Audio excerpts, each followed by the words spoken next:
조국 신당이 대표로 있는 조국 본인과 박은정 전 검사 그리고 황운하 의원 등 반윤 인사들을 4월 총선에 나설 비례대표 후보로 내세웠습니다.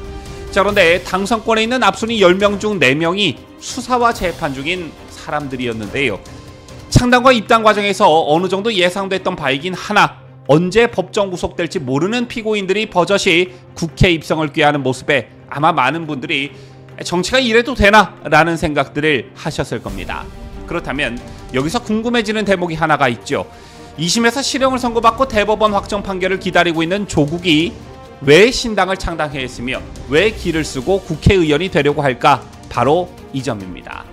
자, 이것에 대한 답이 간단한 듯 보여지나 매우 고차원 방정식처럼 결코 간단치 않다라는 분석이 제기되고 있는데, 이른바 조국의 빅피처, 조국이 그리는 시나리오는 무엇인지 심층 분석해보는 시간을 갖도록 하겠습니다.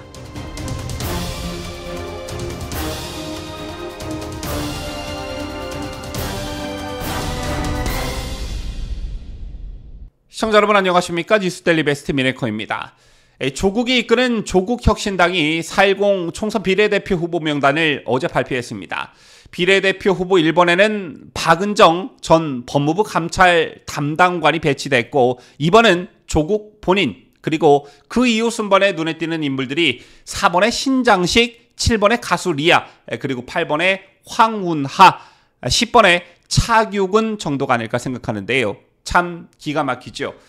자, 물론 조국이 조국혁신당을 창당하고 그 이후 입당하는 인사들의 면면을 봤을 때 이런 비례대표 순번이 예상됐던 바이긴 하나, 언제 구속될지 모르는 피고인들이 버젓이 비례대표 명단에 이름을 올리고 국회 입성을 꾀하는 모습, 이게 정상적이라고 보시는지요? 우선 조국 본인과 황운하 이 두 사람의 범죄 혐의는 전 국민이 다 알고 있는 사안입니다. 일단 조국은 자녀 입시 비리와 청와대 감찰무마 혐의로 2심에서 징역 2년 실형을 선고받았습니다. 입시 비리 공범인 부인 정경심은 징역 4년형을 받고 복역하다가 지난해 9월 가석방됐지요.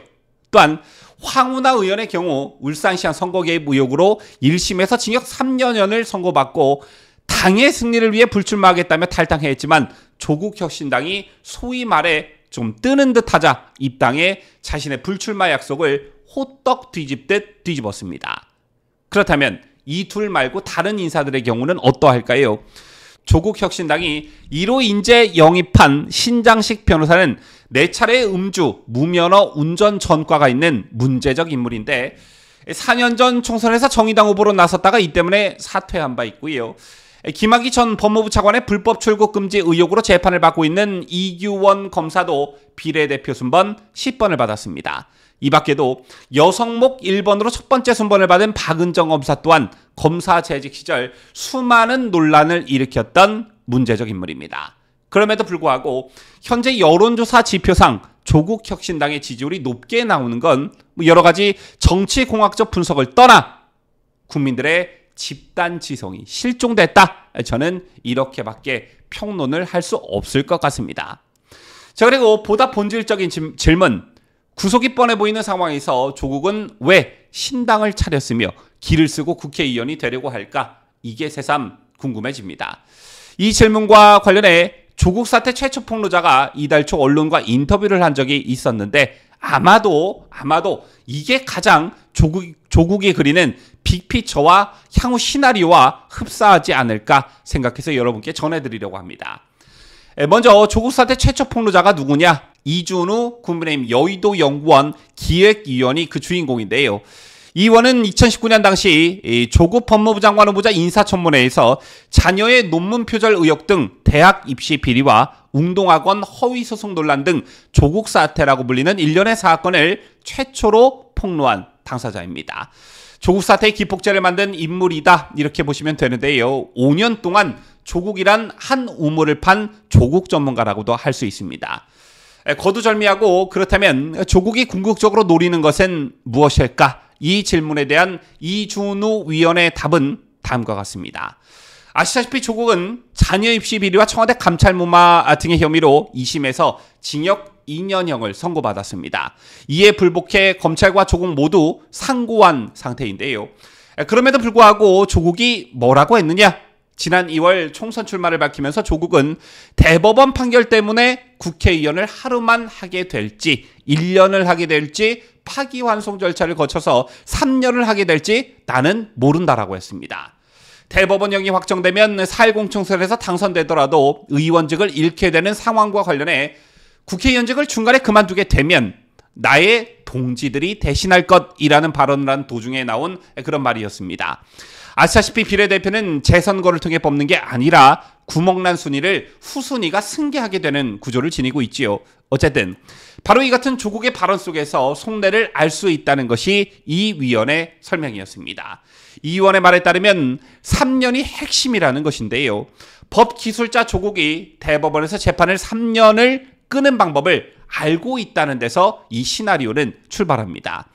이미 1심 판결에 3년을 끄는데 성공했는데 여기에는 김명수 사법부가 우리법 연구회 출신 김미리 부장판사에게 사건을 배당하는 것이 절대적 영향을 미쳤습니다. 준비 기일에만 상당한 시간을 쓰면서 1년 4개월간 사건을 잡고 있다가 그대로 휴직해버렸고 때문에 새 판사가 사건을 검토하면서 판결이 하염없이 미뤄졌습니다. 결국 2심까지 마치는데 무려 4년이라는 시간이 흘러버렸죠. 이런 관점에서 조국이 다음 국회에 입성해 법제사법위원회로 가면 재판 지연 전략은 더욱 효과적일 수 있다라는 것이 이 위원의 분석이었습니다. 재판과 관련해 법사위에서 법원과 검찰에 압력을 넣은 실제 사례가 있고 따라서 2027년 3월 대선까지 확정 판결을 지연시키는 것이 조국의 진짜 목적이라는 것입니다. 또한 그러다가 정권 교체가 되면 설령 유죄가 확정되어도 대통령이 사면해버리면 그만인 것이고요. 만약 이 경우 조국은 차기 대선 이후 총선에 다시 출마할 수 있게 됩니다. 즉 짧은 호흡이 아닌 긴 호흡을 가지고 조국이 이번 총선에 뛰어들었다라는 것인데 만약 이 시나리오가 실제 실현된다면 정권이 바뀌고 총선에서 당선된 조국은 그 이후 대선까지 노릴 것이라는 게 이 의원의 예상이었습니다. 조국이 다음 대선을 노린다. 정말 끔찍한 시나리오지만 정치는 생물이기 때문에 이런 일이 일어나지 않으리라는 법도 없죠. 자, 현재 조국혁신당을 다루는 기성 언론의 행태들을 보면 조국신당 돌풍이라는 말을 심심치 않게 쓰는 것을 목격할 수가 있습니다. 영상 초반에 언급을 해드렸습니다만 이런 현상이 일어나는 것과 관련해 저는 친문 지지층이 조국신당을 지지한다. 친 이재명계에 반발하는 민심이 조국혁신당으로 갔다. 지역구 후보는 민주당, 비례대표는 조국신당을 찍는다. 이런 정치공학적인 분석보다는 국민들의 집단 지성이 무너진 결과다. 이렇게 생각합니다. 아니면 불과 몇 년 전에 일어났던 이른바 조국 사태를 망각하는 집단 기억상실증에 걸린 것이 아닌가 이렇게 생각합니다. 아무리 정치가 진영 논리에 갇혀서 한 발짝은 앞으로 못 나간다고 해도 아닌 건 아닌 거다 이런 말씀을 드리고 싶군요. 지금까지 저는 자유대한민국을 수호하는 뉴스데일리 베스트 민앵커였습니다.